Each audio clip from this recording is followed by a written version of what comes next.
most of you are probably completely unaware of this, but a few days ago, the actual staff members, the people that work on Oshinoko, made a behind-the-scenes episode 1 video, aka a documentary. And it's honestly just incredible. Like, before we sit down and we kind of go over everything that's in this video, I just want to take a few moments to say that it's not every day you see, like, a staff being just so open about the production of their series to this degree, like, making a full-on, like, almost 10-minute video of a documentary, kind of talking about, you know, how they feel about the first episode, what they did for it, the effort they put into it, and then just kind of introducing everybody that's working on it. It's legitimately an incredible thing to see. I would honestly love more stuff like this. I would love to see more animation studios and companies do stuff like this to kind of let us get more in the know with what's going on with the show, why they did certain decisions, but also just like giving praise where praise needs to be given. And I'm very happy about this. And so that's one of the big driving factors of why I wanted to make this video,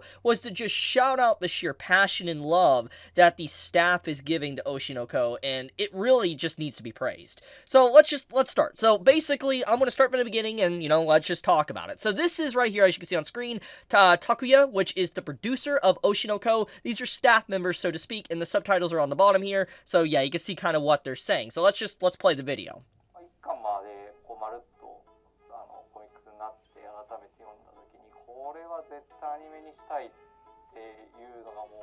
今までの人生の中で一番ぐらいの So I just want to point out here, I love this man's expression. Like, instantly when you start a video and you see a man smiling, and you could just tell by the clear joy on his face, he's loving what he's doing. He's loving life, he's loving his team, he's loving just everything about Oshinoko right now. It's really nice to see this. Like, when you just see someone having an honest and truthful smile on their face, it makes me happy, and it just gives off this very positive energy of just like, yeah, it's clear that this staff really does love Oshinoko. I mean, this just speaks for itself, but just seeing how he's like, I never felt this much excitement in my life, I really love that. That is just, it's so sweet. But let's continue.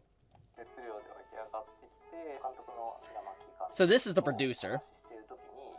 Told me about the manga. He insisted to animate this. She had anything she wanted to do next.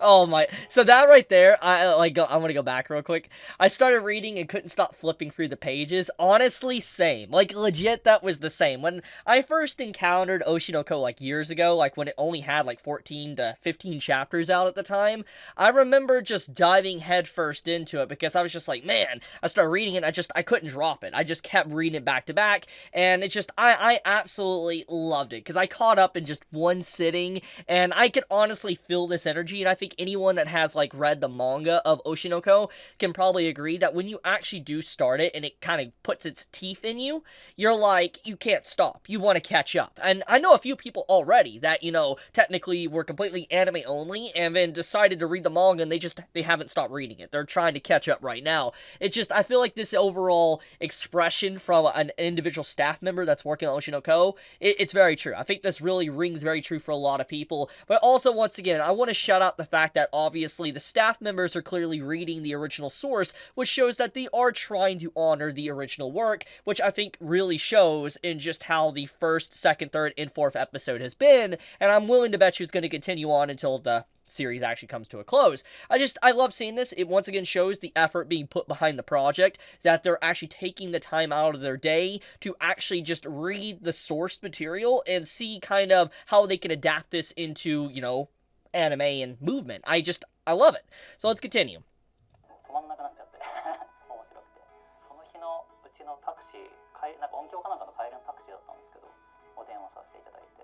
I want to do it too. See, you love this. You love to see this type of stuff.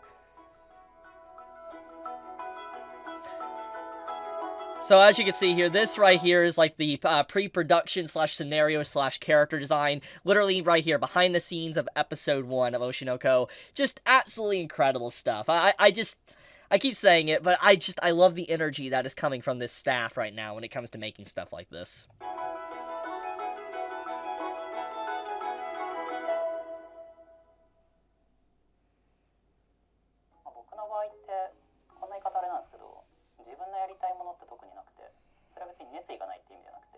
The passion.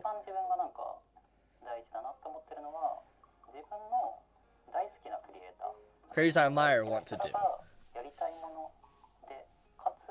Also, think about the meaning of whether the anime will succeed or not.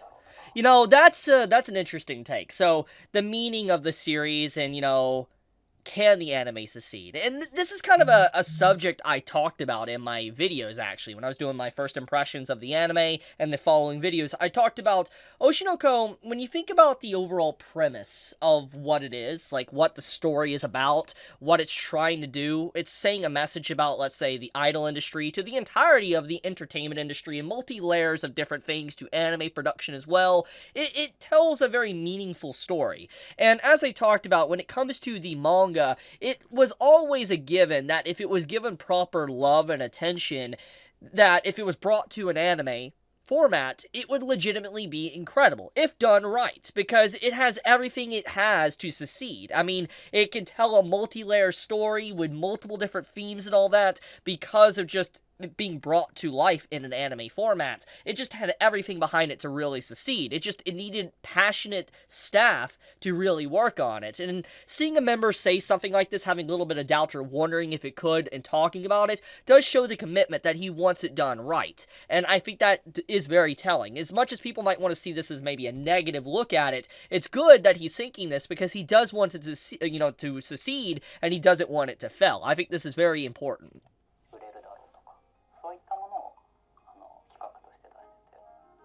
Staffing.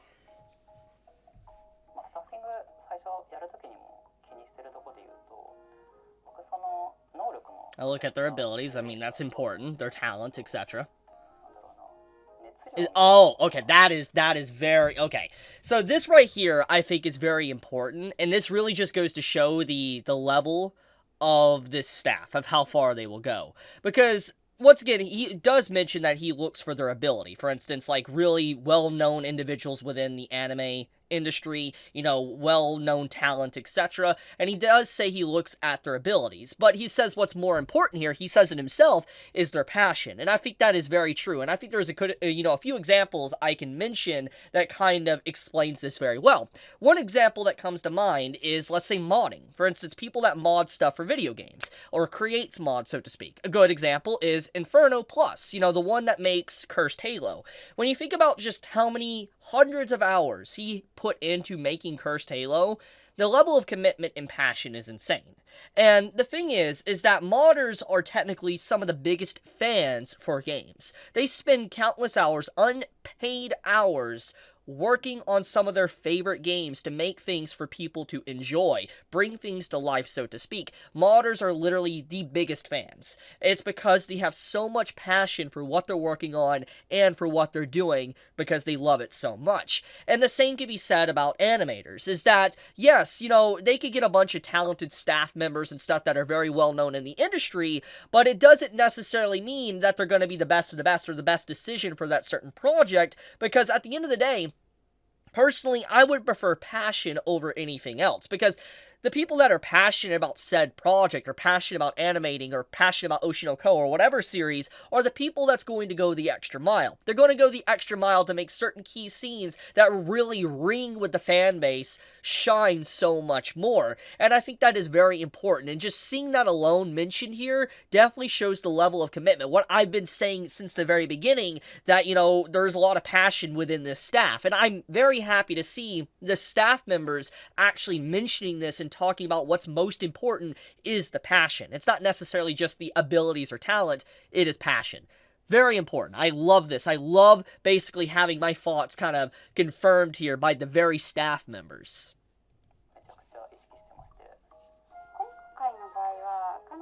Prioritizes my creative aspects. The director does.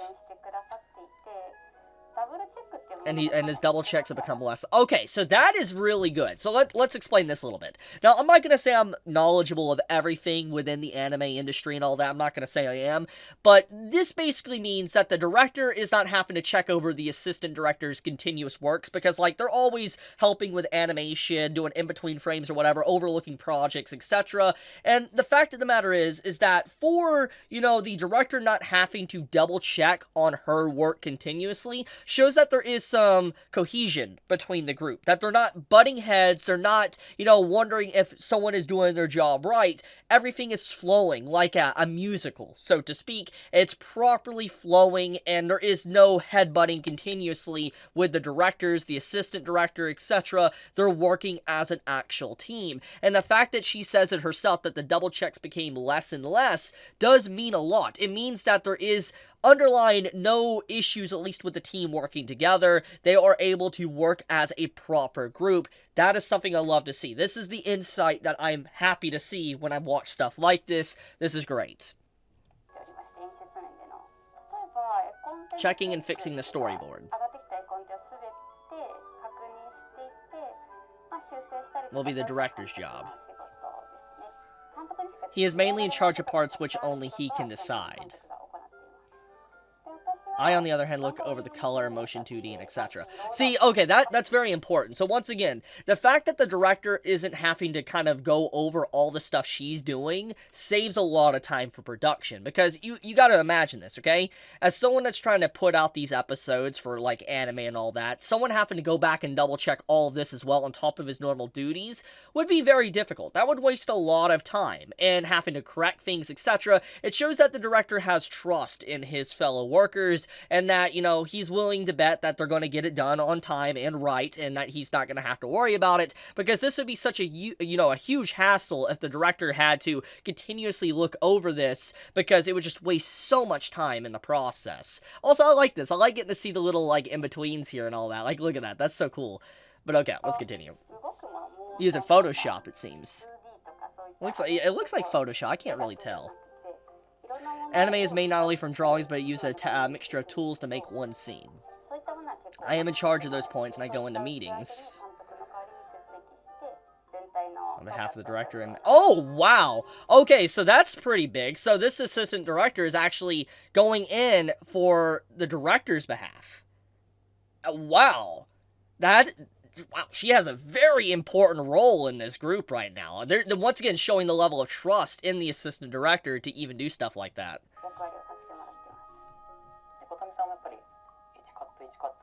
Ekotani is very passionate. It seems it.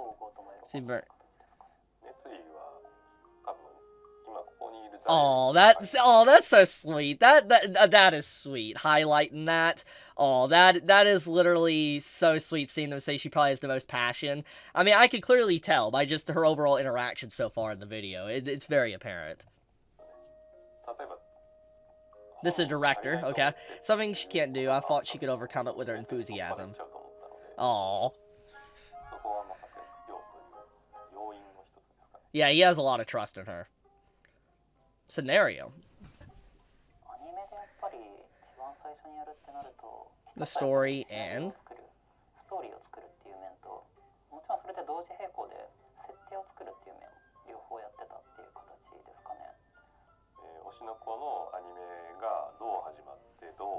we discussed the beginning and what's in between of the anime. Okay, so this one, I think, makes a lot of sense, too, because I believe right now, at this current time, Oshinoko's anime has been announced for 11 episodes. And if we're factoring technically all the time for how the first episode was, that kind of averages out maybe to 14 episodes. Because, remember, the first episode was 90 minutes. You know, one episode is, like, 20 minutes, okay? I mean, hell, actually, thinking about it, I mean, technically, the first episode was, like, 4 episodes in length, pretty much. So, like, when you factor all of that in, it's like, they did about 14, they're going to be doing 14 episodes worth of content for Oshinoko. That's what they're going to be doing. And this right here is important, because I think that for any project that you're working on, the most important is the beginning and end, and kind of what's going to be in between. Because I think when any anime comes up for discussion, how it's going to be adapted for any series, this isn't just for Oshinoko, they have to think, like, okay, where are we going to end Season 1 at? Because if they want to make a Season 2, or if it's a completed story, they need to know where they want to end it at before they can continue on with production for maybe a continuation of some kind. What's the proper place? And obviously this seems like an easy decision. Like, some people can think in their head like where maybe season 1 of Oshinoko should end, but it doesn't necessarily mean that it's the best way, or how should they end it, how should the transition of the end be, etc. There's a lot of thought that's obviously put into this, and also the beginning as well, because the ending and beginning are just as important, because the beginning gets new fans into the series, which obviously that's why, episode 1 was so successful, but the ending is also very important because it also leaves people wanting more, for they will eventually come back a year or two later to watch season 2.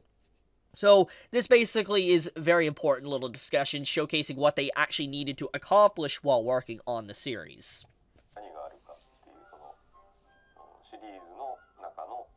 Need to create the structure of the series. Yeah, what I just talked about.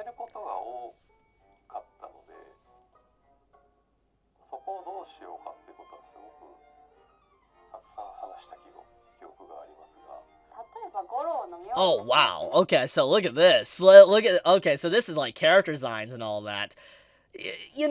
Like I said, I wish we got more stuff like this, like behind-the-scenes stuff. I think this is just really cool getting to see the level of detail put onto this series, because, like, anyone that's obviously watched Oshinoko's episode 1, this design obviously was important, but we haven't really seen his design. We're not gonna see his design anymore, because overall, this character is, spoiler, dead.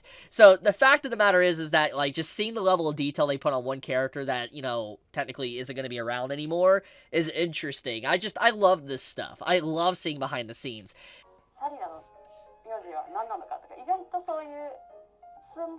Like Goru and Sarna's last names. Oh, okay. I can see where that could be difficult, like animating them all together. That does make a lot of sense.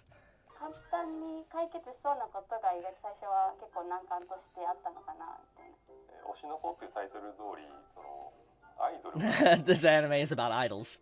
I mean, who would have guessed? Oh, man. Okay, so look at this closely. You can see kind of like the, how they have to move the characters. You can see the individual frames and all that. Oh my goodness. I can't read Japanese, so I can't, like, see all the little notes that's put here. But that's really cool, just seeing, like, the level of detail they had to put for, like, one character's movements and all that on frame. By the way, something I forgot to mention, I do like that, the staff and anyone who edited this video, they actually give us English subtitles. That is something I really appreciate, because obviously they're very well aware that people that are watching this series is also fans from the West, and I'm happy to see English subtitles for this documentary, because most of the time these videos wouldn't be with subtitles. So yeah, and this is official, by the way. This is a literal official channel. So once again, just shout outs for them to go in the extra mile giving us subtitles so we can actually understand what is being said.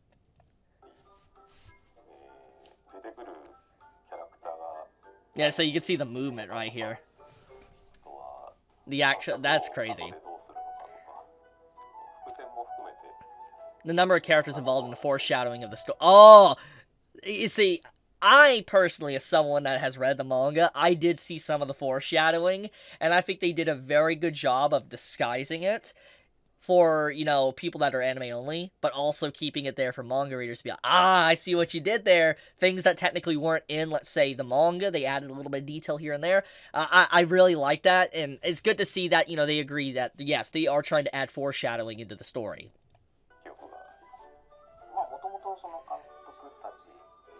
We're all big fans of manga. Oh, man, look at this. So, like, these unfinished frames. Like, it's so crazy just seeing production of anime and all that, like, how it is before it's finished. It's just so freaking cool. I know I might sound like a nerd or whatever, but I always think just seeing kind of how it is before it fully is finished just shows the level of detail that's put in to each scene and the polish that is made. Like, you can just see, like, all these different things. Like, they have markings and stuff here, like what frame it should be probably, what should happen here, who should fix the backgrounds, etc. Like, you can even see, like, the lower detail quality of some of the character designs here before it becomes what it was in episode 1. It just, man, I love this type of stuff. Like, just seeing the little details added in. We didn't want to cut any important scenes in dialogue, just to make it fit the common. Okay, that is huge. That is a huge thing to say. So, what they're pretty much said is that they want to give it the proper time and attention of detail, which is one of the big reasons why they even made it 90 minutes long. That's my assumption, because it's obvious, like, if it was a normal anime format of 20 minutes, we wouldn't have gotten that really crazy ending of the first episode. We wouldn't. It would have taken like 3 to 4 episodes to get there if we were following the normal anime format. And so, from this alone, they're basically saying they wanted to keep the structure and flow of the series intact without disrupting it in any way with an opening or ending song. They wanted to make it feel very organic. And I think that, once again, goes along with what the message of this video is the passion and commitment put into the project.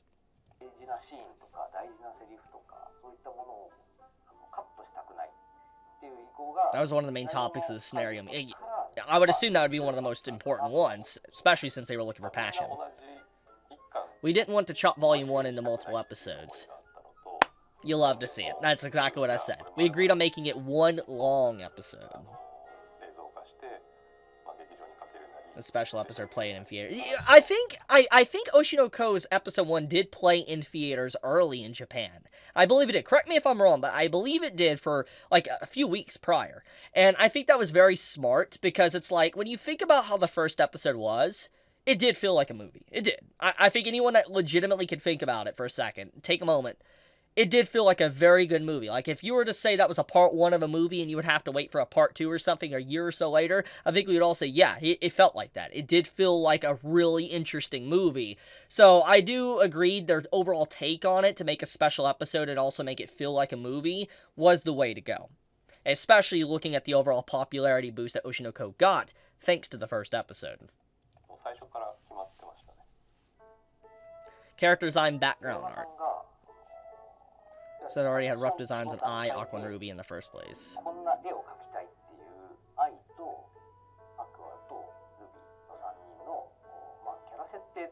they were more like concept arts rather than complete character designs.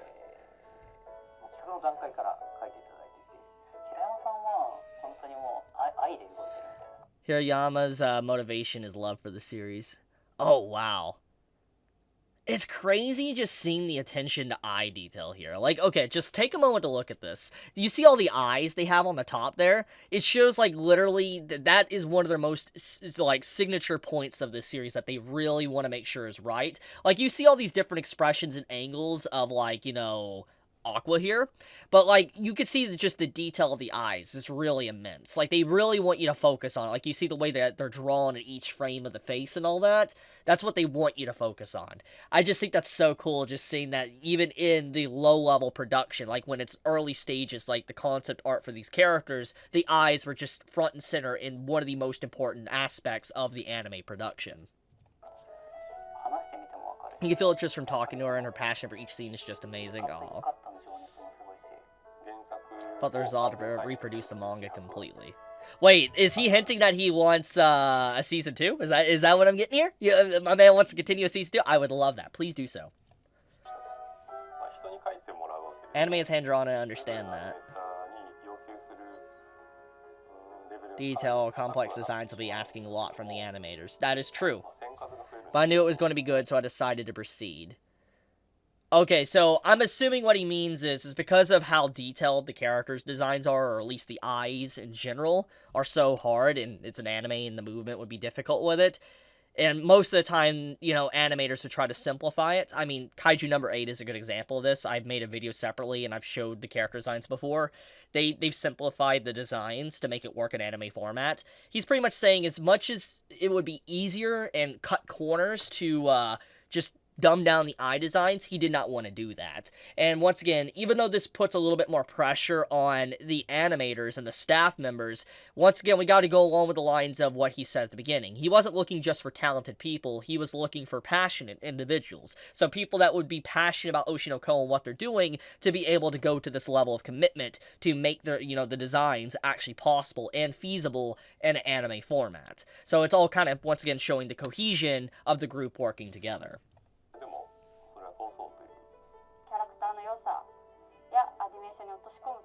Character animes. Wait, go back. Wait, I want to see that. Look at Ruby.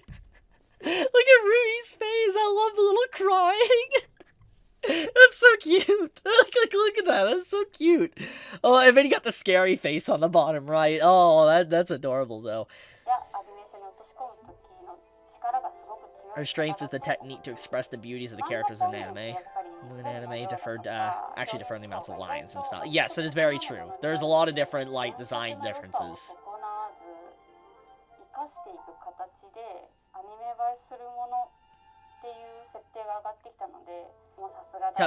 Yeah, that is also very true. The very design of Oshinoko's characters, like for the anime, does feel very manga. It does feel like the characters from the manga just straight up came to life. That's exactly what it does feel like, but it still feels anime.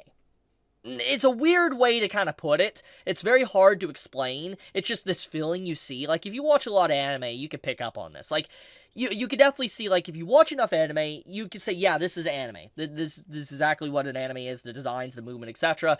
But you can kind of see that it's not like a manga. It doesn't feel like a manga, so to speak. The impression here I'm getting is that even though it is anime-like, it does feel like the style of the manga was literally brought to life in anime format, which is what I said in my first impressions.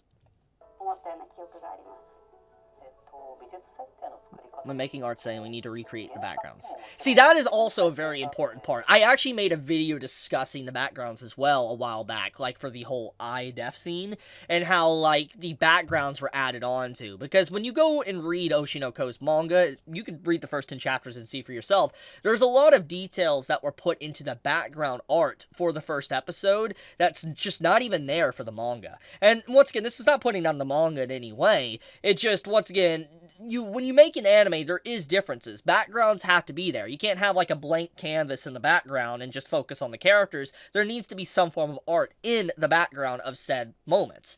And making these backgrounds kind of from scratch as well and making it feel organic is a very hard task. And I think that is probably one of the hardest challenges that they probably had to face while making this anime.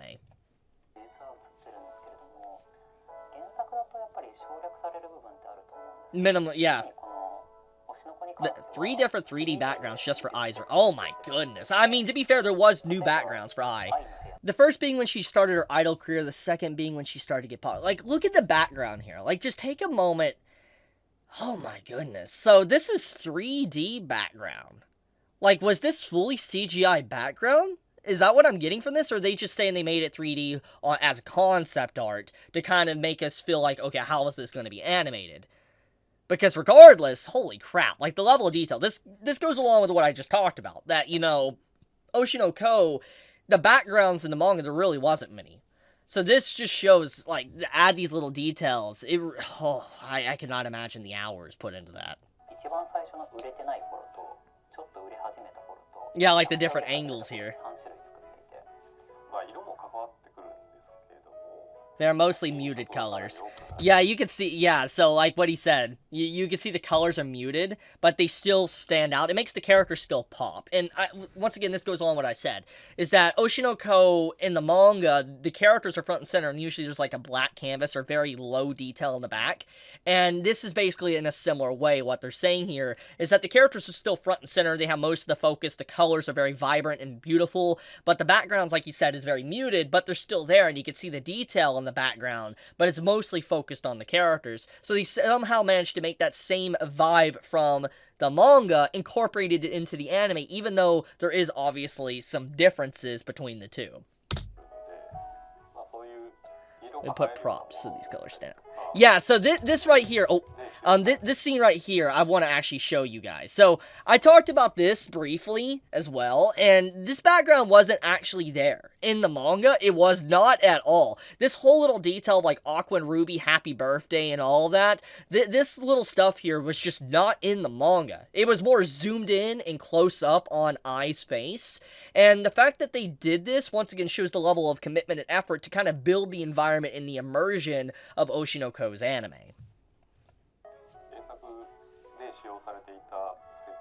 They're given the settings used for the manga.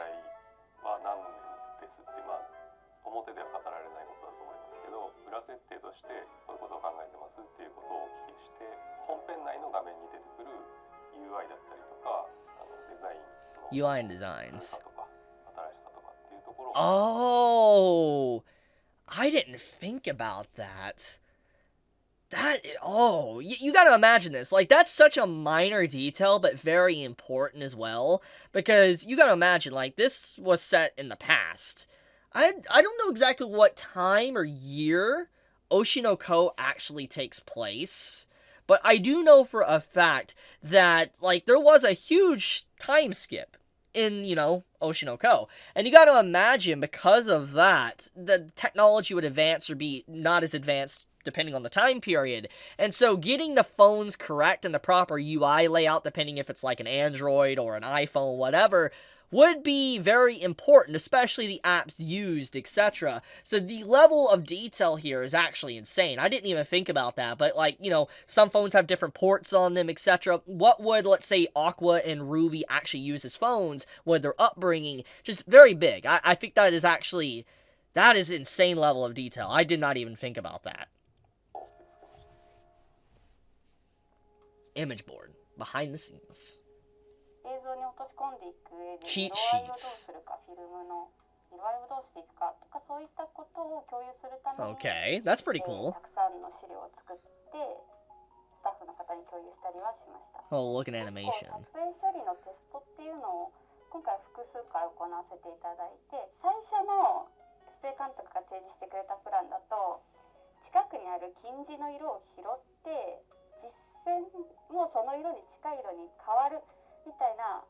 Be a very difficult, yeah, it sounds like a complex process. I was literally about to say that.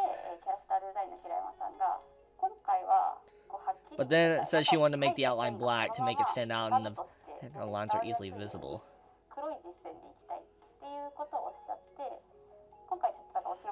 So look at the visuals.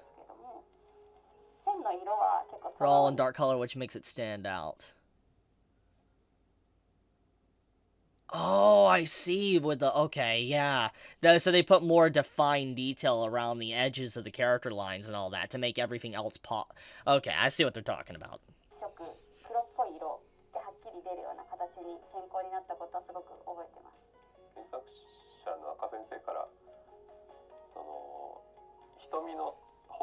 The meaning of the stars in the character. Wait, is this spoilers?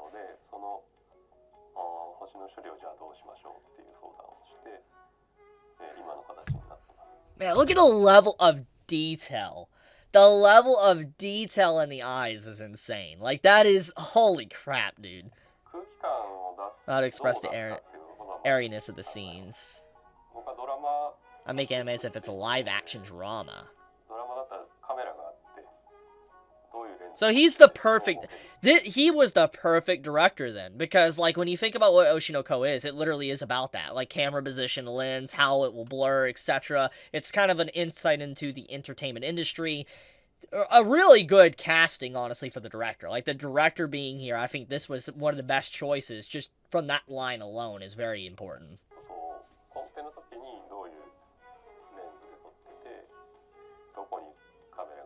It's kind of how I was in the first episode. And then also how Aqua was in the fourth and third episode. If it's based on the manga. So, a very similar take here to how Studio Mappa did Chainsaw Man. That's at least what I'm getting from this. It's the exact same take, making...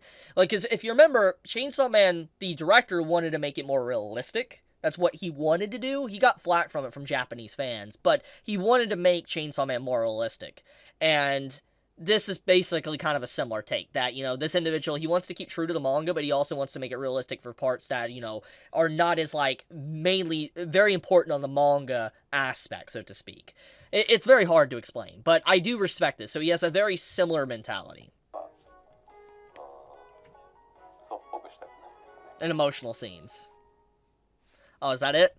So that's the documentary. Honestly, a very creative video, and I really hope, really hope they continue doing this. Like, I really hope we get like maybe a behind the scenes for like maybe the middle of the anime. I doubt they'll do it for every episode, but I would like to see just more stuff like this. And I don't know if any of the staff will ever watch this video or whatever, but if any of you do, anyone that's a part of this team, keep doing this stuff. This is really cool. You should do more of this, because I think I can say this for a lot of us, that we as the fans love stuff like this, seeing just the team work on this, seeing, you know, just like the behind the scenes, things that we normally wouldn't see or get, and I love seeing just the passion on the staff's faces. It's really nice. I would love to get to actually meet the whole staff that is working on this, and get, like, you know, see a shout out to all of them, because I think that would be really, really cool. But, yeah, I really like this. I mean, really good video from them. If there's ever any more stuff like this that they release, I will definitely make a video on it, but I guess I'll leave it at that. If you enjoyed the video, do leave me a like, it does help me out a lot, and with that, Chibi out.